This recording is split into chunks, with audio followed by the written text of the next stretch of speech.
Hey everybody, guess what?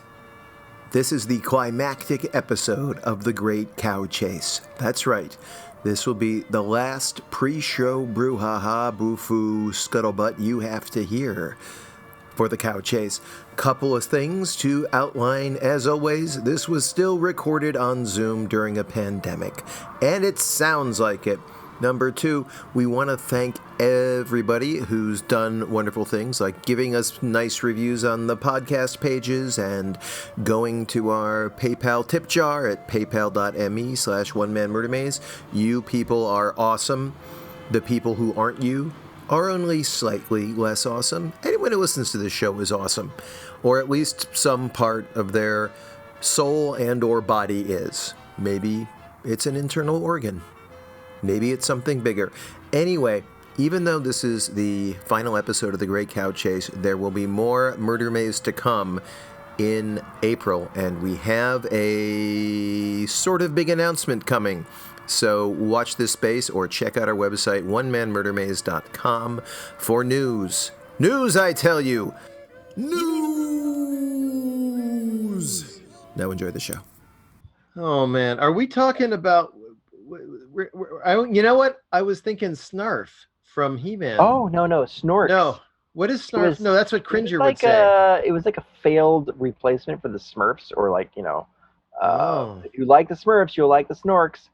None of that's true. 1980, I think. The people watching this will probably have as much knowledge of that show as Beanie and Cecil. Oh God! Don't even mention. I can keep going down. I can keep going down this path, this dark path of memory. Don't. Yeah. Please don't. Yeah, I don't remember the Snorks. I'm coming, Beanie Boy. I'm coming. Barely remember Beanie and Cecil. He was coming all the time. I'm not saying anything to that. No, definitely not. Definitely not. Tell me why, I'm still stuck in this place. All the violence, it's just a one-man murder maze. I reappraise my ways, but my favorite plays in a blazing haze. And I'll end my days in this one-man murder maze. Let me rephrase. These are the days in a one-man murder maze. Man, murder maze, man, murder maze.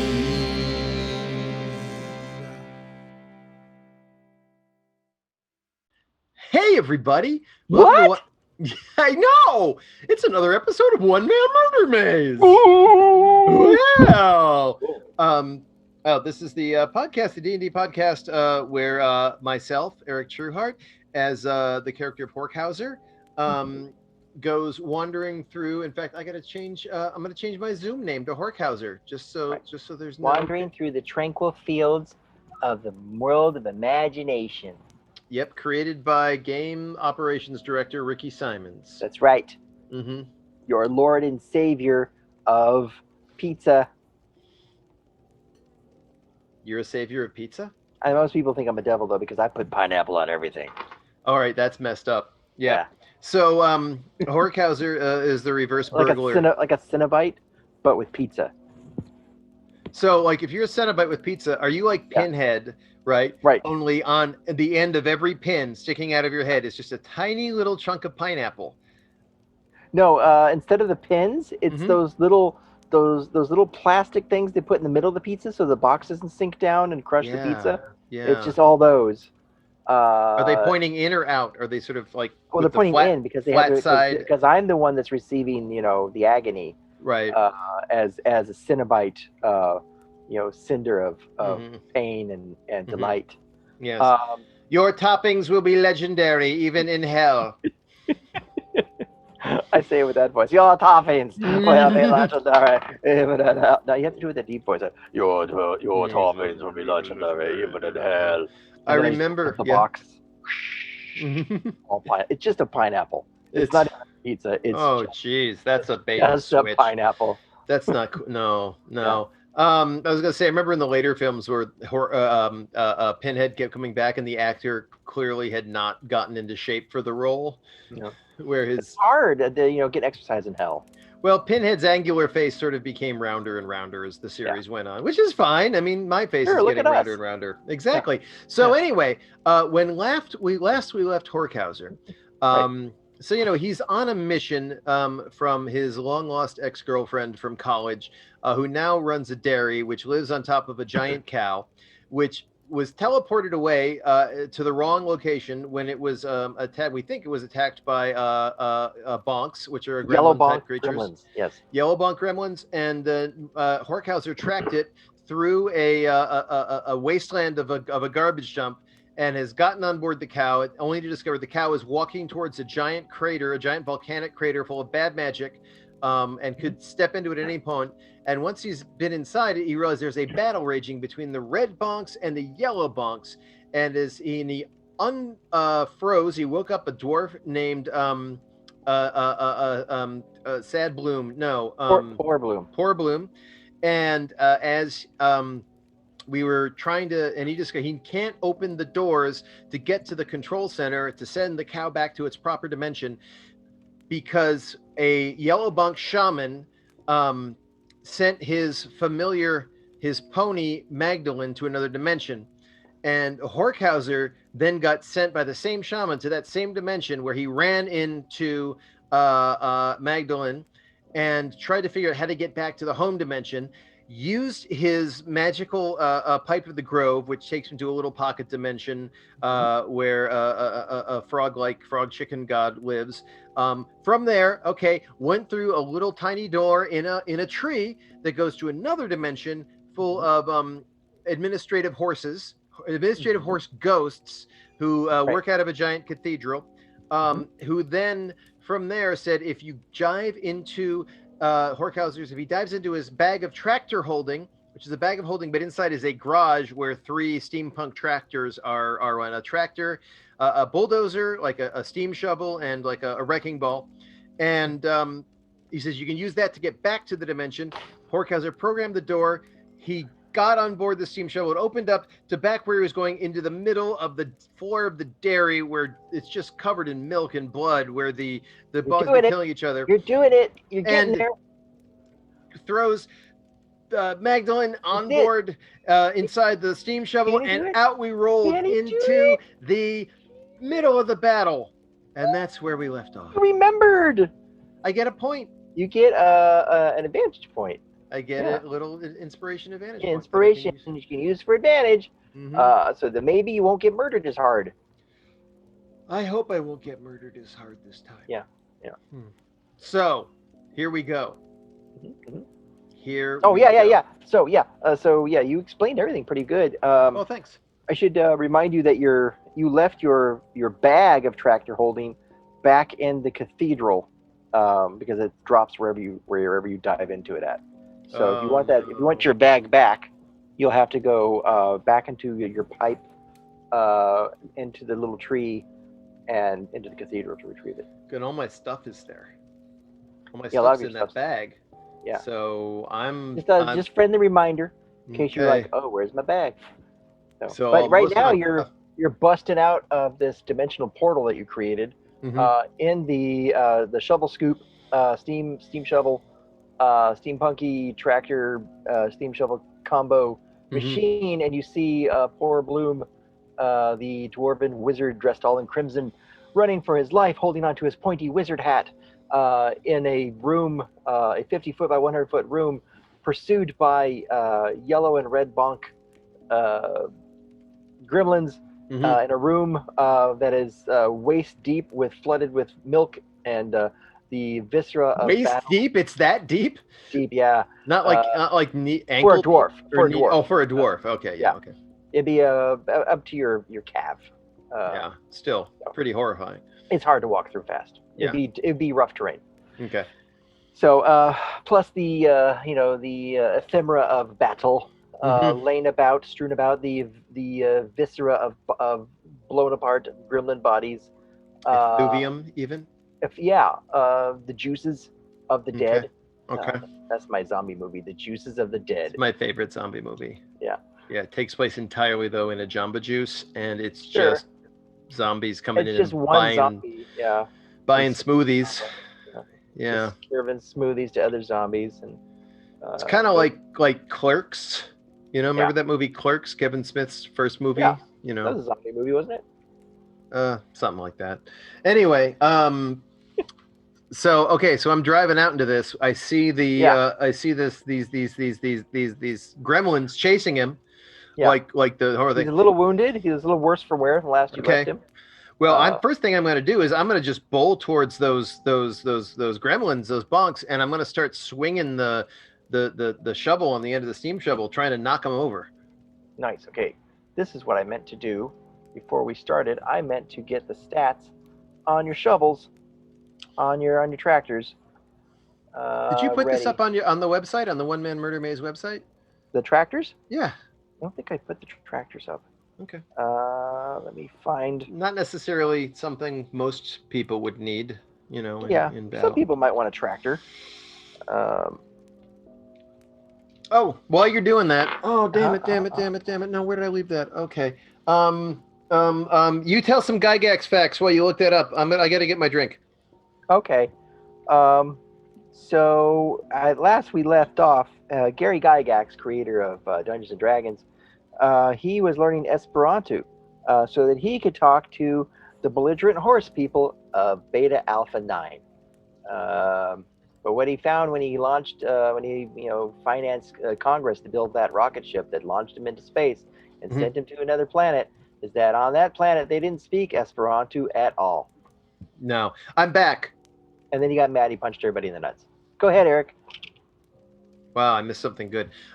So normally I mix a different cocktail for every show, and occasionally repeat myself. But this has been a busy week, busy day. So what I have tonight is a cocktail I just call the Substitute Teacher, which is you get a coffee mug and you pour some bourbon into it, and you just figure no one will ever know. Nice. That's the entire cocktail. It's the Substitute Teacher. Yep. Drinking whiskey from a coffee mug.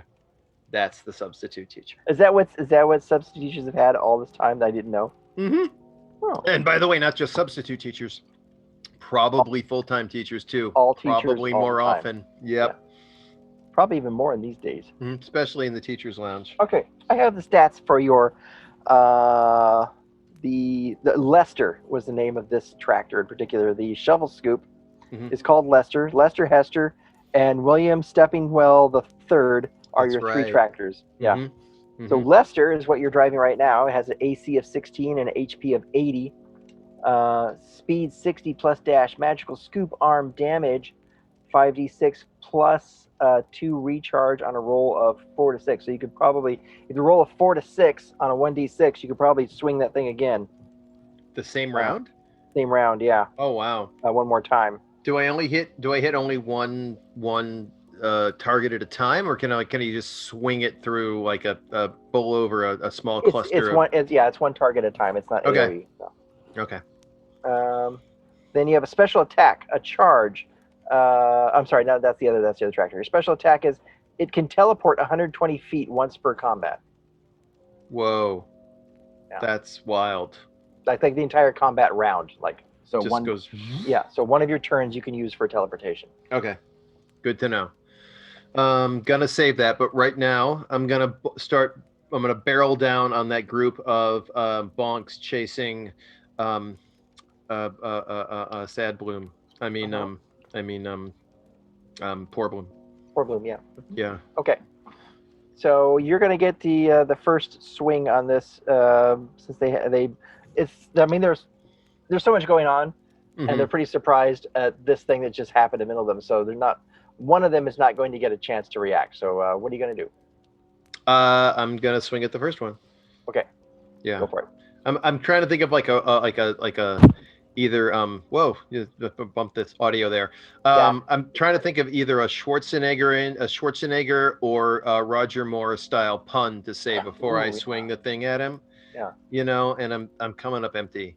steam Well, shuttle. Roger Moore, his autobiography was titled "My Word Is My Bond." Oh, motherfucker. Yeah. That asshole. Yeah. Maybe something along those lines? Oh, no.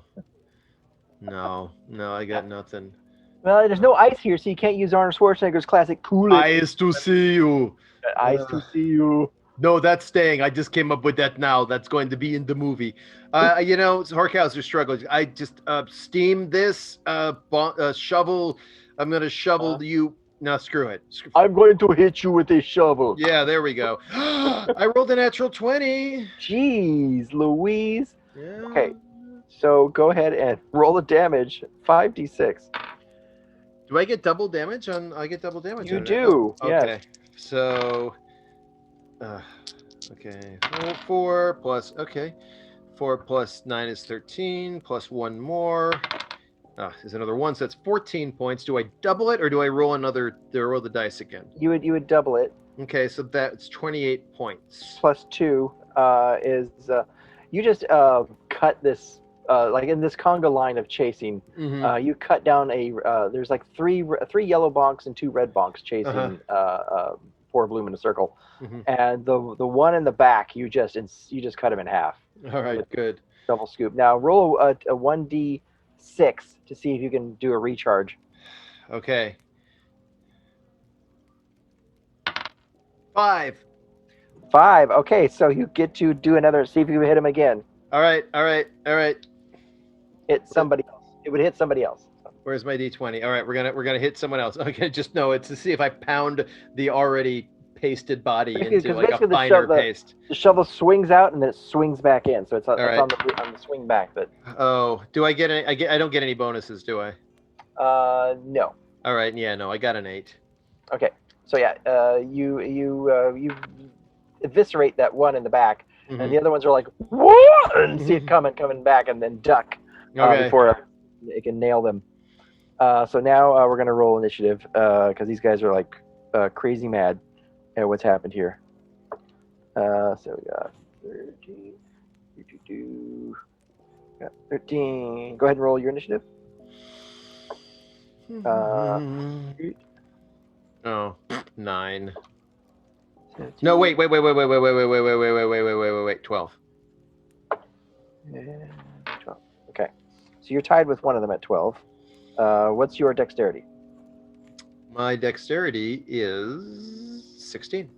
So you'll go first. Hey. Actually, the one who rolled 17 is going to go first, and then another one that rolled a 13. I don't think he's going first. I don't like him. The one that rolled 17 sees this tractor, screams, and he's a red bonk, and he goes running back to the red bonk lines. Okay. So he has run away from you. You don't get an attack of opportunity because you weren't close enough to him. Okay. But so then the next one, 13, he is going. I go before him though, right? Because we tied. Oh, 13. Okay. Yeah. Never mind. 13. Yeah. So the one with the 13 doesn't know what to do, so he fires his crossbow and does a 13 on that, and his bolt just off the hull of your tractor. Okay. That's your turn. All right. I'm gonna swing at the one who hasn't gone yet. Okay. All right. When it says, I got it. I found it. Dig this, pal. Ooh, that's a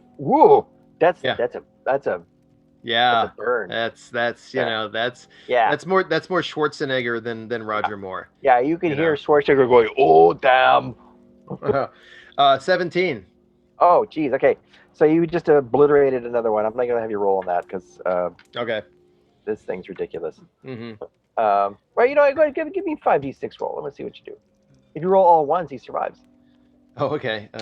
Wait, no, he doesn't because 5d6 plus 2, he's still dead no matter what. So okay, good. Dead. Yeah. Splat. So splat. This time you splattered a yellow bonk.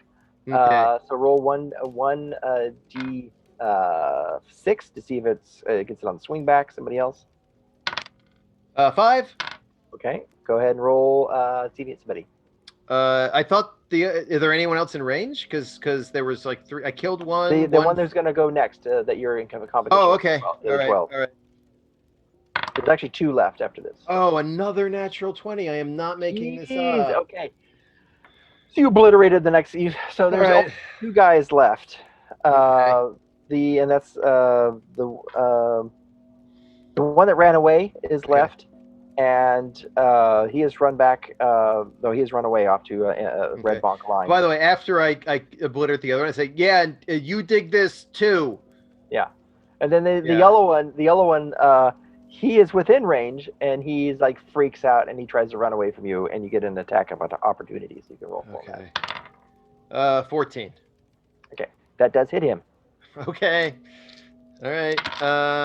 6, 11. 13 plus 2 is 15. 15. He is dead. DED, dead. So, just as poor Bloom is still running in a circle, he doesn't really knows what's going on. He's just screaming for his life. But just as you're like, looking at your handiwork, and the pony is about to yell out the window to poor Bloom, "Hey, stop running!" You hear this tremendous explosion, and from the Red Bonk side, you see that little asshole that ran away has fired a cannon at you. Oh no! Which he rolls a 16. Where's my cannon? Oh, that probably hits. That probably does some damage. Find my cannon stuff. Sorry. Gremlin cannon. And your tractors, your AC is 16. So he rolled a 16. So he's going to do 4d10 fire damage over a 15-foot radius. Oh my god. For a tractor. So, is he going to hit Poor Bloom? No, he fired it over his head. Okay. It's hit you. Oh my god. So 4d10. So that's 6. And 1 is 7. 10 is 17. Plus 1 is 18. Plus 4 is 22 points of damage. Your tractor is just suddenly rocked. And then, that's that ringing of the ears. Not good. A little deaf right now, although the windshield has not cracked because this thing is really tough. Okay. And, the tractor itself has 80 hit points, so it's taken. You can definitely see the dent where that cannonball hit. Yeah, yeah. But you're still operational. How far away am I from that guy? You are 20 feet. That your tractor can move at 60 feet or 60 speed 60. Okay. So you can get over there. Well, first thing I do. Oh yeah. And on that side where the Red Bonks are, there's the one that fired the cannon, and he's got like 3 guys behind him. Okay. That are like trying to see what's going on. Well, first thing I do is I lean to Magdalene and I say to her, "Go to him." And I open the door so Magdalene can go reunite with Poor Bloom. Yeah. Okay, she does. She's like splashing through the milk. He's like, he stops running finally, only because he runs into her, and when he makes a full circle, he's like, "Whoa!" And there's like this sick embrace. Sick, like how the youths these days are like cool. Yeah. Sick. So it's kind of cool, but it's also kind of sad. So I don't know what the cool word is for sadness, but it's that too. That's on fleek. Oh, it's sick fleek. No, it's not. This it's sort not of sick fleek hug. Not on fleek at all. Yeah. Anyways, they give their secret handshake. Okay. Well, I'm going to we're gonna drive. I'm gonna barrel the tractor towards the guy in the can. Okay, that sounds good. Can I run over something in this, or? Sure, yeah, you can. Yeah, this thing's heavy. All right, I'm just gonna try to run straight over him in the cannon. Mm-hmm. That sounds good. Okay. Give me. We'll go ahead and roll with normal, just a normal attack. Okay. So we haven't figured out yet what the driving skills are on. 12. 12. That's pretty good. So yeah, you run into this group of dudes. This is a area of effect here, and so yeah, we're just gonna say the ones that you ran over are they're flattened. How many? All of them? There's there's three. The one that fired the cannon. The cannon itself is not destroyed, but it's on its side. Okay. And I need you to roll again on your. Let's say we'll use your dexterity to see if you can get. If you run out, you get stuck. Okay. And by the way, as I run over them, I say, "Don't tread on me." Oh damn! Oh, what's this? I just got an email from Arnold Schwarzenegger. It's a cease and desist. Oh, damn it! I'm gonna have to go Roger Moore from now on. Yeah. He's deceased, so you probably get away with that. Yeah, but his estate will just be all over me for the puns. 19. I rolled the 19 plus 3 for my dexterity, which would be okay. Yeah, 21. you get a little bit stuck on the barbed wire and sandbags in the area, but then you peel out on a dead body and use that to grease up the wheels and get out of there. All right, cool, good. All right.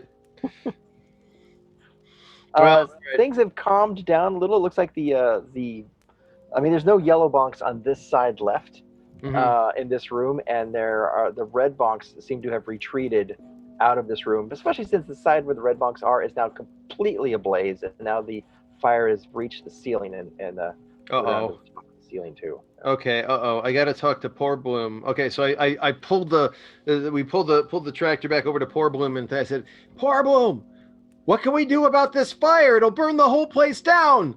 We should use water. I got a bucket in my office. We're gonna need more than that. Yeah, I don't even know what Poor Bloom's powers are. Let me take a look. This is idiot.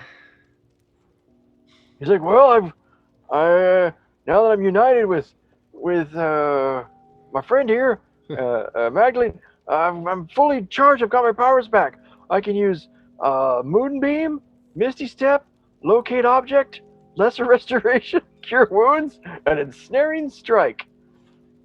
Oh, for fuck's sake. None of those put out fire, though. No. All right, here's what I'm going to do. He's starting to cough because smoke's getting bad in here. So, wait, I've got a couple of possibilities here. One is I have wind wall, and I don't know if the wind would put it out. The other is I can shape the wall in any way I choose. A strong wind rises from the ground at a point you choose within range. Make the wall up to 50 feet long, 15 feet high, 1 foot thick. You can shape the wall any way you choose, so long as it makes one continuous path along the ground. The wall lasts for the duration. When the wall appears, each creature in the area must make a strength saving throw. Blah blah blah. It takes super. So, but here's what I'm thinking. Yeah. Strong wind. This strong wind keeps fog, smoke, and other gases at bay. Arrows and bolts can't go through it. But here's what I'm thinking. The floor is covered with liquid. Oh, yeah. Absolutely covered, like, calf deep. And I'm wondering if I can use either wind wall or thunder wave to splash it up to cover the fire to put it out. Let's have you roll your spell attack on that just to see if you are successful. Okay. So, as the DM, yes. Do you think wind wall or thunder? How big is this fire? Is it like more than a 15-foot cube, would you say? I would say probably wind wall. Probably be better. All right, we'll use wind wall. Okay. So, come on. 19! Shit, son. That's the stuff. Yeah, so you sitting there in the inside of your cabin and the smoke filling up the air, and you're like, oh, I'm gonna fix this, and you put out your hand and you cast your spell, and everyone watches as the milky floor starts to ripple, and then suddenly this intense wind builds up in front of your machine and just pushes all of the milk into the fire, dousing it. Although the room is, filled with smoke still. Okay. It's not on fire anymore, at least. That's good. And for the next minute, at least, that there is a wall of wind, probably at that end of the room, probably between me and whatever red bonks may decide they want to try to get at us, for whatever that's worth. They haven't retreated. They haven't gone back into the room yet. The room is empty now, except for the leftover carnage of the battle and the sopping wet floor. Okay. Well, I'm going to pull up then to Porbo and said, all right, where do we need to go to get this cow home? Well, I don't think we have a door big enough for this machine to go through. Oh, that's okay. I can just drive it back and be back here in a second. Or we'll leave it here. We'll leave it here for the moment, and I'll proceed. It's fine. I'll lock it. No one will take it. It'll be fine. Beep beep. Yeah. Yeah. Right. Okay. Leave a complicated machine in before an army of gremlins. I'm sure it'll be fine. Oh well. Hey. Okay. Wait a minute then. Oh, I didn't say anything. No, you did. You absolutely did. Oh, I said out loud. Yeah, you did. Okay. Now you've said that. Correct me if I'm wrong. About. Yeah, I know what you're talking about. Correct me if I'm wrong. I can open a little portal to put it back. Yeah, and then I'd be back in the bag of holding, the Horse Cathedral, and bag of holding, which is in the Horse Cathedral. Right. Okay. So I say, wait here, and I open the door. I open up the little door, and drive it through the dimensional portal back into the garage. Okay. All right. Close it behind me. Yeah. And you do that in this Time Bandit style square doorway, dimensional doorway opens up before you. You drive the tractor through. You park it back on the little turntable that it sits on. Right. I jump out, and I run out the top. I guess is there a ladder that climbs out the top of the bag of holding? Yes. You climb up the ladder. You come out of the bag of holding, which is inside the Horse Cathedral. Okay. Bingo is still happening. They're like, hey, when they see you come back. And I say, hey, you kind of a hurry. Need to save a cow. So I grab the bag and run back out of the Horse Cathedral. Okay. Love you guys. Love you horses. You're awesome. Yeah. So you go through the front door of the Horse Cathedral, which you grow back to your full size because you're smaller when you're in this cathedral. Yep. And you come out into the glade where your pipe is waiting, where you had last smoked it. All right. With Frog. I pick up the pipe and I say to the thing, all right, I'm going back. Okay. I'm getting a blanket for you. Right. So you cancel the all right. And it says right. Frog. And then you cancel the pipe smoke, and you are floating in an ethereal realm. Oh no! Around, and then suddenly you fall into a wet floor in front of your friends. Oh, good, because that shaman's dead. Yeah. All right. Yay! I go, okay, picking up where we left off. And I just stand up, touch it, to try to brush the milk off my armor. Just disgusting. Oh, I got it. And the wizard prestidigitates your clothes. Notice that this guy is immaculate. No matter what happens, he's constantly using prestidigitation to clean himself and everything around him. Oh, thank you. Let's go. Let's get to where we need to go. Okay. We're going to the control room, right? Yeah. As you say that, you hear from the Red Bonk side this little charge, like they're gathering their forces again. Okay. And I say to Portable, I hope where we're going is in the opposite direction of those people. He says yes. He points back to the bookshelf that you came out of originally through the Yellow Bonk side, and leads you guys into this area. And I think it's just you. It's you and the horse and the pony and Poor Bloom. So he says, okay. And he's like thinking for a second. He closes it behind him, and he's like trying to get his bearings. And Magnus goes, it's down this hallway here, and watch out for traps. Yeah. Okay. So let's start going down the hallway, looking for traps. Yeah. So they do that, and you go for quite a ways. You're going up, and you're going down, and you're going left, and you're going right, until finally you come out into, or you come to a wall. And go ahead and roll perception. Oh no! Well, I rolled a natural 1. Oh geez. Okay. But what does Poor Bloom roll? Poor Bloom, he rolls a 16. So you're in luck. You're just about to step on this tripwire, and he goes, "Whoa!" Whew. It's good they get to step on that one. What was that one? Oh, that that's lightning out your butthole for an hour. Whew. Yeah, good thing I didn't sing out. Good thing.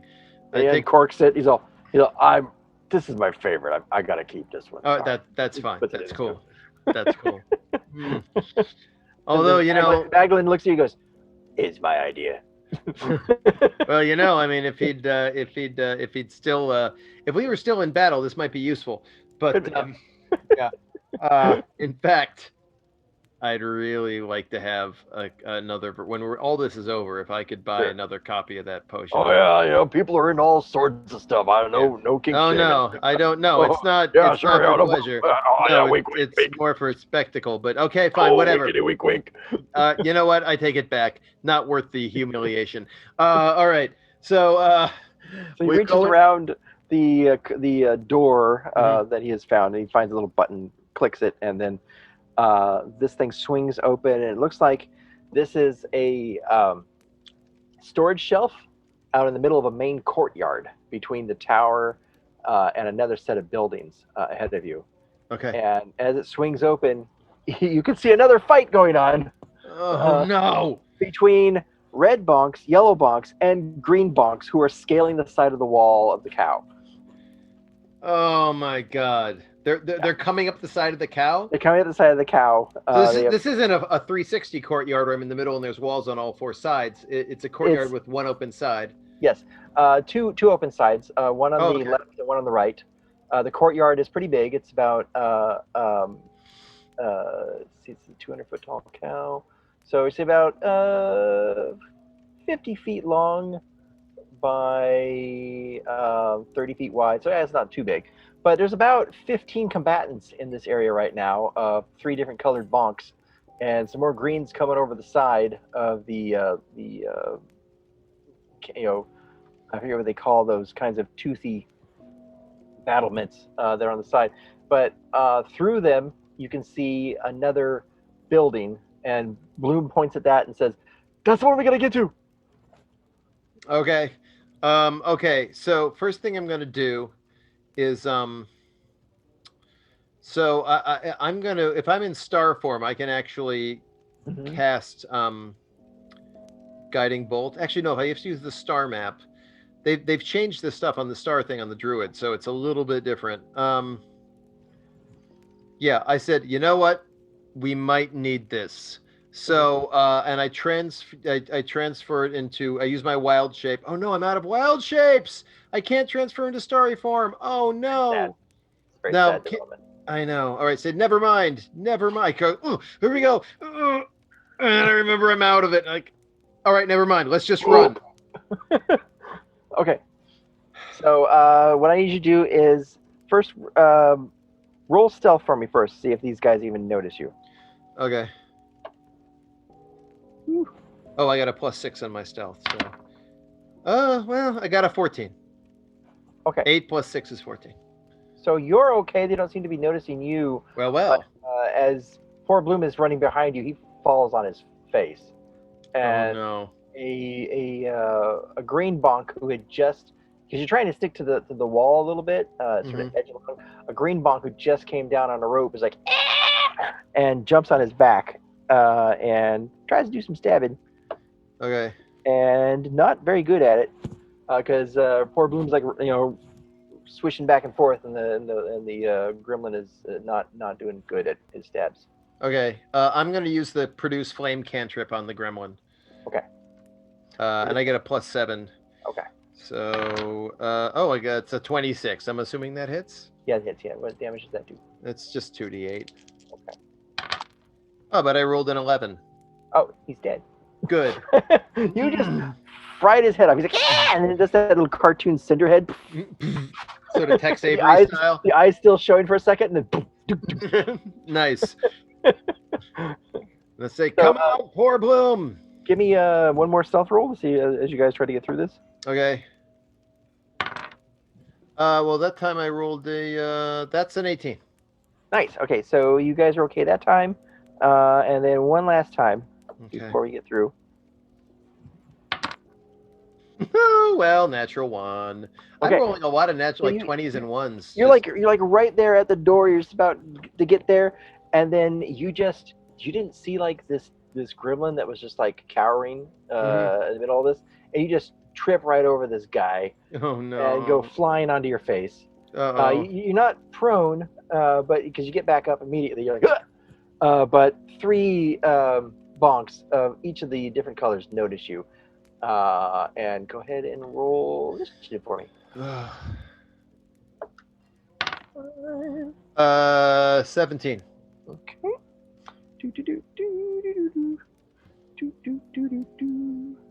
I'm gonna make this face until you figure out what's going on. A face that people listening on audio can't see, but everyone watching on streaming video can see. Okay, got a 20, which means it doesn't mean much except he goes first.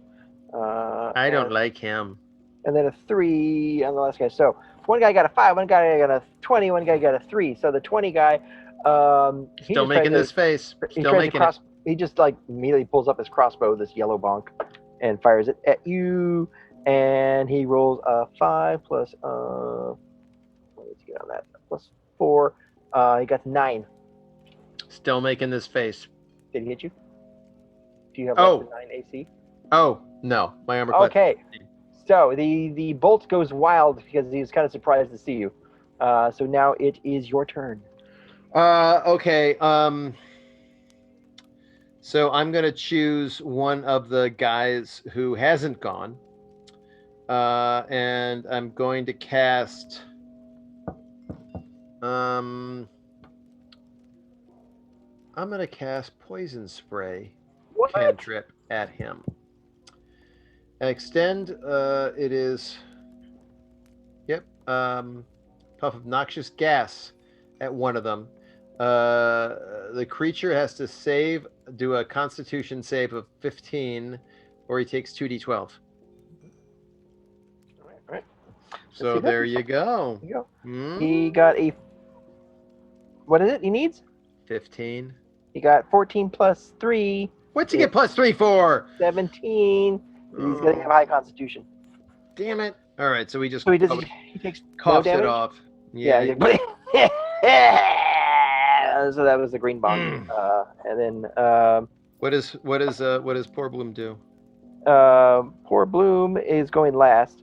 So the next one up is another crossbow shooting dude who rolled a 17. Ouch!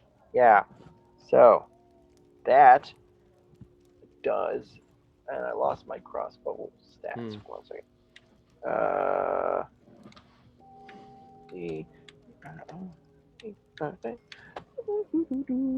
Light crossbow. It does damage to face.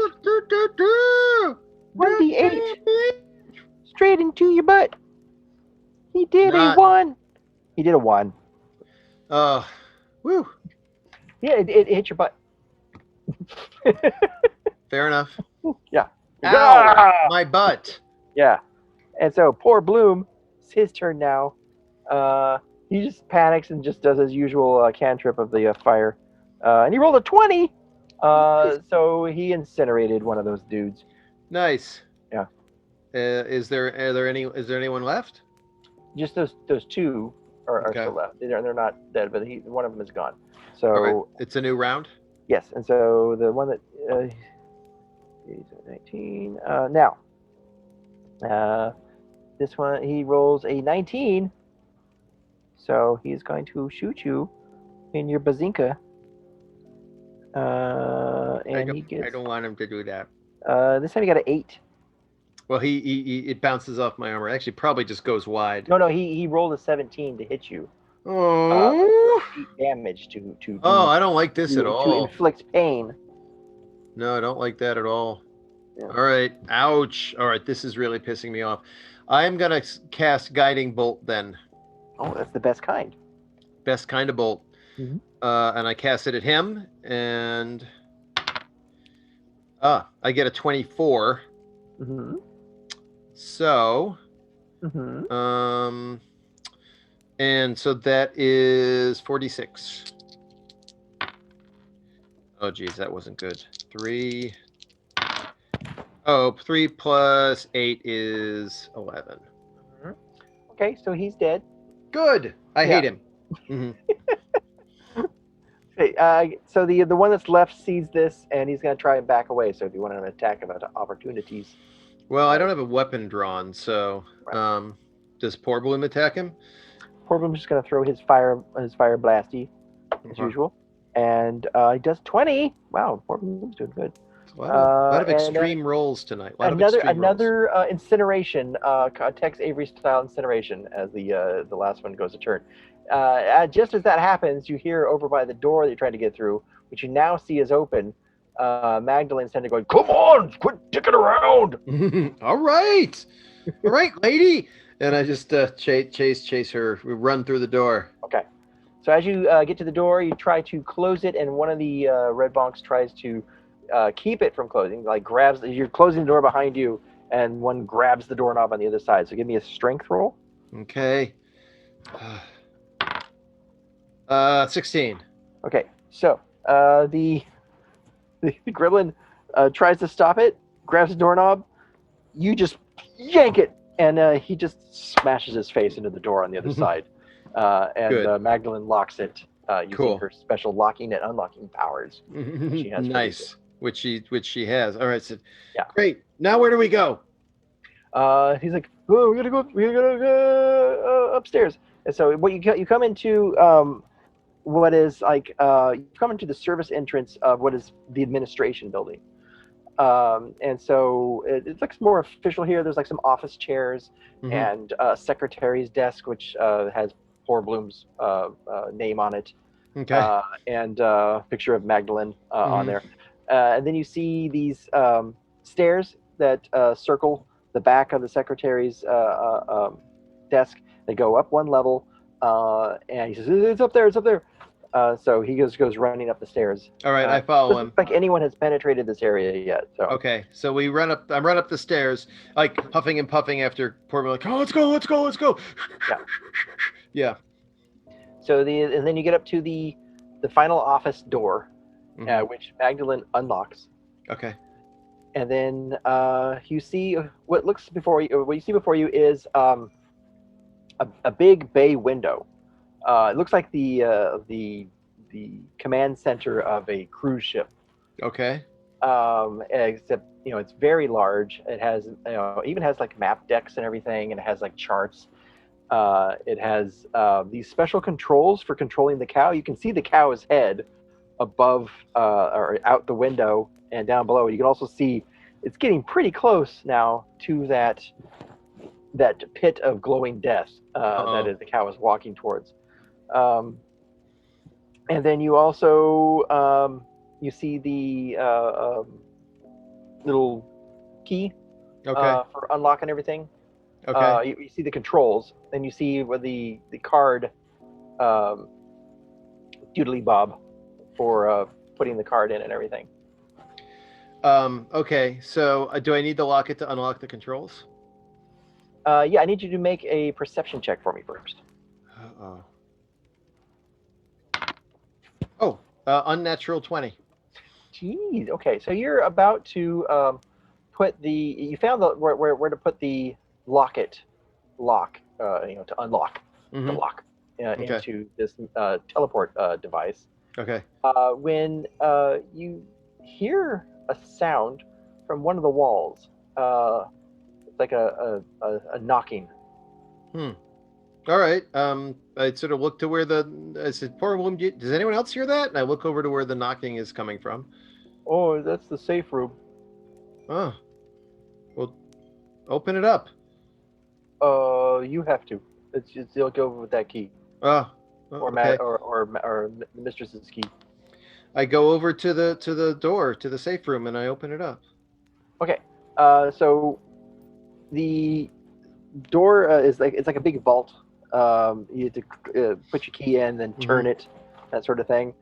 And then as it swings open, you see a human female standing there in the shape and appearance of your friend your Melanie. And she recoils at first, and she's got a crossbow aiming. And she just stops and goes, Horkhauser? Melanie? Have you been here the whole time? Yeah. What are you doing here? What's going on? Someone who looked just like you back at what's the name of that town? Sent me here to stop to return the cow to its place of origin. That was you. You remembered everything. No. No, we need to get this cow out of here. We need to get this cow out of here. They look like me? Well, just like you. Gave me this locket and everything. That's not me. No, I'm here. This is me. Give me that. Don't put your. So what are you planning on doing? They said I got this card. I'm supposed to put this card into the thing to set the coordinates of where to take the cow. Let me see the card. I give her the card. She looks at it. She goes, No. I'm gonna do an insight check. Does this seem like the real Melanie, as far as I know? Natural 20 plus 7. Okay. So yeah. Damn. Yeah, you were 100% sure this is Melanie because there's a slight air of Horkhauser, she's like surprised to see you, but also kind of like irritated. Okay. Which is something you always remember about her. Right. Okay. The other Melanie was just really happy to see you. Okay. She just immediately starts to tear up that card. She's all, this would have gone to her lair. And then it's just the hag. And then she goes running over to the controls, and she looks and she goes, where the hell are we? I don't even know. So she goes through this card catalog she has now. She pulls out a drawer and starts going through these card catalogs of other cards. And she reads one in particular. She goes, yes. She plugs that one in, and she looks around, and then says, I don't have my locket. Do you have your locket? I say I do. This building is infested with bonks. We'll have to deal with that later. Okay. Is there a PA system? Yes, there is actually. All right, she points over to this megaphone type construction over on the side. All right, I run over to the megaphone. I say, I give her the lock. I say, just hold on to that, just 1 second. And I go over and say, attention, all bonks. This cow is about to leave this dimension.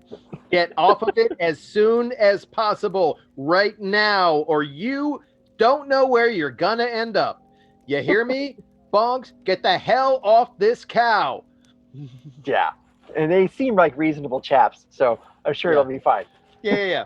I can't roll. She goes over and she says, I lost my locket. It says, I lost my locket. I gave her the locket. No, she said, I lost my locket, her own locket. Oh. She was during the scuffle. And then as she's like going through and she starts programming this weird steampunk device. She plugs in the card that she just pulled out of her drawer, plugs in another into a key device or a key holder. She plugs in your key into it. She starts pushing buttons and hitting levers. She basically says they attacked and I wasn't able to get to teleport out fast enough, so the only thing I could do is take the slide to the safe room, and I've been in there ever since. She said, thank God you came by. I've eaten everything. I can't stand anything. There's too many crackers. I had too many crackers.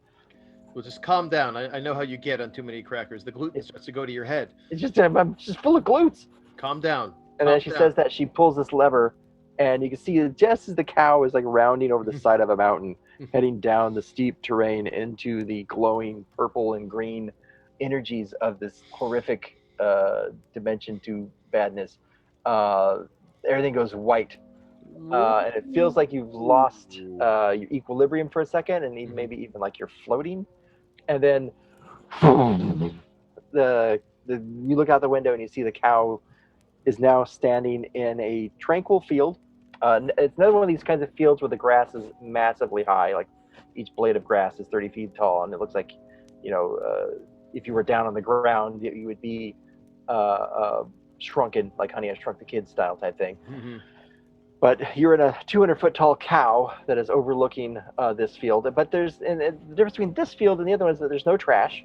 It looks pristine. It looks nice. And there's no glowing hell pit from hell. That's good. I like no glowing hell pit. That's really good. I say, are we safe? Just we're not safe as long as she's out there. Who is she? She's the hag, model bog. She's always after me, and this is her latest. This is just her latest. She sent the yellow bonks to commandeer the cow and send us straight into that ravine. If you had entered that card, it just would have teleported us right into the center of the vortex, and who knows what would have done to us. The center of a vortex is her lair? Is that? No, like there would have been no escape at the cow. Whether it wouldn't have like turned left or right or sat down to have lunch or anything. It just would have walked. It would have teleported right in the middle of the hell pit that it was already walking towards. So I was her insurance policy that the cow actually did end up there. It seems so. Yes. She has haunted me my entire career. Why? Because she's a night hag. Night hags live to take pure and good things, which I am, obviously. A pure and good, nice person. Hey, I remember that was one night. That was one night.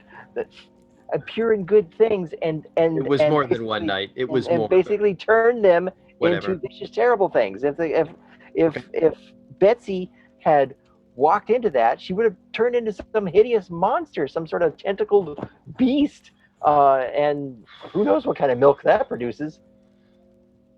Bad milk, I'm guessing.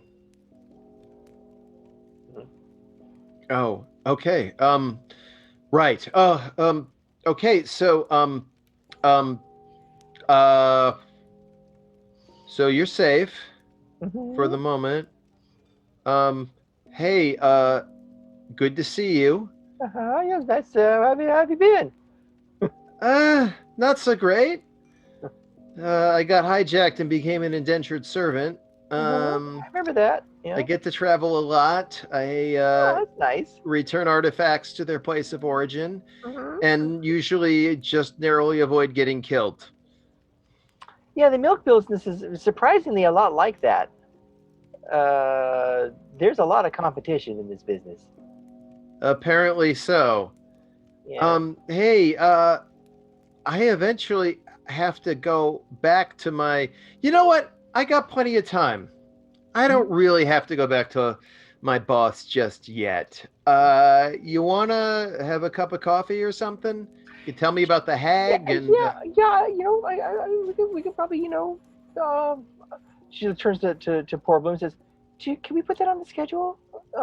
He's like, he pulls out this little address book, this little book. He's like, I think, well, we got to do some repairs, obviously, and the bonks are still fighting outside. You hear an explosion. She just goes, "Oh!" She goes back into the safe room, and then comes out with the biggest crossbow you've ever seen. Well, I look at her and say, "I've also got a steam shovel." Oh. Well, there you go. Shall we go take care of some bonks? Sure. Sounds good. Okay, so for the sake of saving time, we will say that you go back into the bag of holding, get your favorite tractor, and lay waste to the bonks that are left on the back of this cow. Wait a minute. Let me roll for that. Okay. 15. Yeah. Yeah. That's all the bonks, right? Yeah. That's all of them. All. Yeah. Nice. So, and after you guys are like mopping up and you're like, ugh, this place is a mess. You see coming from the sky a strange contraption, gremlin-like in its design, like a little. I would describe it as a helicopter. Okay. If a helicopter were made of junk and tubes and parts, and probably shouldn't be in the sky at all if it wasn't for like some sort of magical intervention. All right. Well, I draw my sword just in case. This thing very like, and then just finally just flop lands in the middle of the court. And and three guys, three humans step out. And they are the. Let me find them again. It's the Snodgrass brothers. It is the Snodgrass brothers. Not the Bee Gees? No. Flip, Clip, and Thomas Fillmore step out of their helicopter. Were they the ones who tried to kidnap me earlier? Yes, and they work for the Hag. Okay. They go. The Flip, the meanest one, goes, Horkhauser, we got words for you. And I look at Flip and I say, Horkhauser narrows eyes, says, Barry Gibb, I got words for you. Is that your name? And Thomas Fillmore goes, no, actually it's not. He's Flip, and I'm Thomas Fillmore, and that's Clip. And then Clip goes, shut up, Thomas. And then Thomas like shrinks back a little bit. Then he pulls out this weird device, and he walks forward a little bit. And he sets it on the ground, and he hits a little foot lever next to it, and this holographic ghostly image of Melanie drifts up, and then that Melanie melts away into the image of a hideous green hag creature with a humpback, long pointy nose, kind of like Meg Mucklebones from Legend. Okay. Yeah. Creature that tried to eat Tom Cruise once. This looks like someone who would eat Tom Cruise. I wish they'd just get it over with and just, Yeah. And this holographic image is, how dare you, says to you, Horkhauser. How dare you not do what I want? I look at her and I say, is this a recording or is this live? How dare you not do what I want?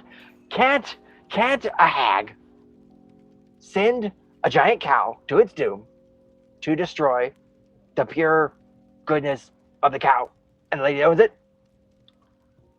I'm going to get back at you. You, Horkhauser. I don't even care about Melanie anymore. She has like a little soda, and she starts drinking it, and she's just angry. I'm just going to say, I'm going to kill your family. She's just drinking this soda. I say, furiously, I'm guessing this is a recording. And it's not a recording either. It's not a recording either. It's not a recording either. And then Thomas Fillmore kicks it. And she goes back to that part where she's drinking a soda. I'm gonna kill your family. And then Thomas Fillmore turns it off really quick. And then Flip goes, yeah, so better watch it, Horkhauser, because you're dead. So's my family. Is that true? I think so. I haven't heard from them in forever, and my parents are long dead. And honestly, the only family I really have is Lovelace, my boss. Please don't hurt him. Please do not hurt Lovelace, my boss. Whatever you do, do not hurt Lovelace, my boss. You monsters! You stay away from Lovelace. You hear me? You stay away from him. And Clip is just writing that down on a notepad. Like, oh, yeah. Oh. And then Thomas Fillmore's like looking kind of like, you're like, I don't know about this. And he like takes the device and he puts it back in the helicopter. And then they do the Flip does that little like, pointing at his eyes and at your eyes. Yeah. And then the machine takes off.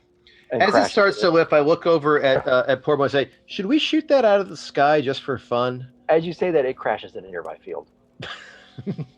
Never mind. Well, you made an enemy this day, Horkhauser. I guess Horkhauser has. Yeah.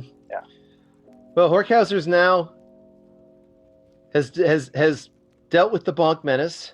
Thanks to Melanie, we've saved the dairy. Yeah. I have no idea where I am compared to Lovelace. So I'm going to pick up the sending stone. Only he can contact me, though. I can't. Only he can contact you. You have to wait till he contacts you. All right. And Melanie says that she has one that she uses to, send and receive orders. I I'm gonna say, can I borrow that to send to? Oh, sure, and she like takes you back up to her to the control center.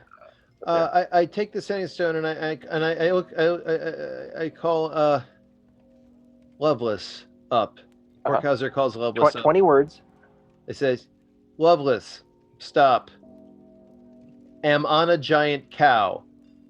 Stop. I might be some-time. Stop. There's a pause. Then you hear, alrighty. What you do in your own time is, I guess, no kink shaming. So, when you get done with that, I got a job for you. It's not a kink thing. It's not a, it's send her a message. She's out of messages. It's fine. I guess as Molly says, so about that cup of coffee, I assume you can do a latte? That's Poor Bloom like snaps to attention and looks over at Magdalene, and Magdalene rolls her eyes and she goes trotting off. That's a milk joke. Yeah. No, she comes back a little while later with a tray on her back. Oh, nice. Yeah. Is it all right if I hang out here for a while? She's like, sure. And she hands you a mop. Not what I had in mind, but fine. You had a happy ending for once. Wow. Horkhauser had a happy ending. Yeah. And I assume you made a dreadful new enemy. As the camera slowly pulls away from the giant cow, pulls up to see the cow in the field sort of happily eating grass, and maybe it casually looks up at the blue sky and just goes, moo. Yep. And then we iris out. Yep. Interesting how a story ends up being told like a movie. And that was the Great Cow Chase. And that, ladies and gentlemen, was the Great Cow Chase.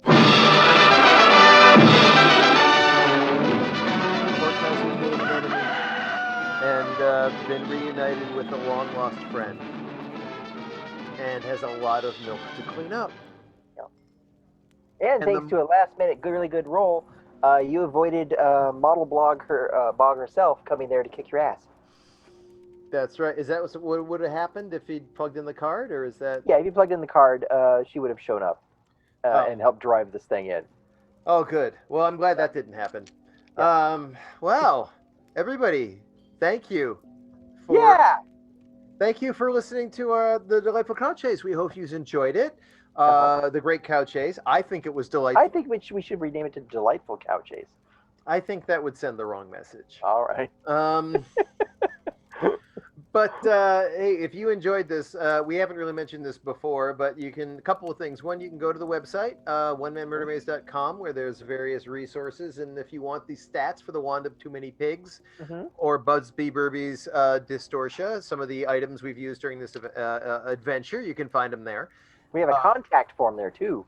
Yeah, send us a message if you enjoy this. Also, if you feel like tipping your Maze Meister, you can go to paypal.me/onemanmurdermaze, all one word, and leave a tip for helps maintain the maze.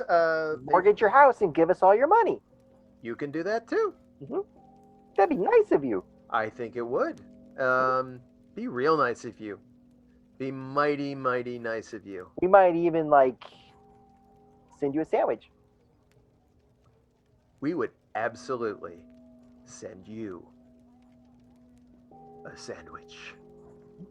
Give us your house. Give us your house. Good night. This has been One Man Murder Maze with Ricky Simons and Eric Trueheart. If you enjoyed the show, hey, please tip your Maze Masters for maze maintenance at paypal.me/onemanmurdermaze. Our audio podcast is available on Apple and Stitcher.